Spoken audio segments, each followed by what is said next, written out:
रहे थे। अहमद के मोबाइल पर अचानक एक नोटिफिकेशन आया, 1 न्यू वॉइस मैसेज। ये नंबर अनजान था।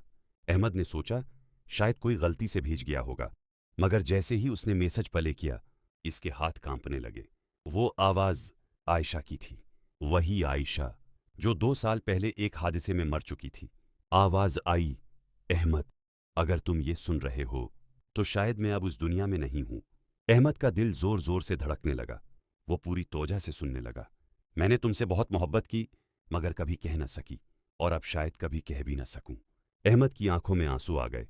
अगर वक्त वापस मिले तो मैं सिर्फ एक बार तुम्हें बताना चाहूंगी कि तुम मेरी जिंदगी का सबसे खूबसूरत हिस्सा थे।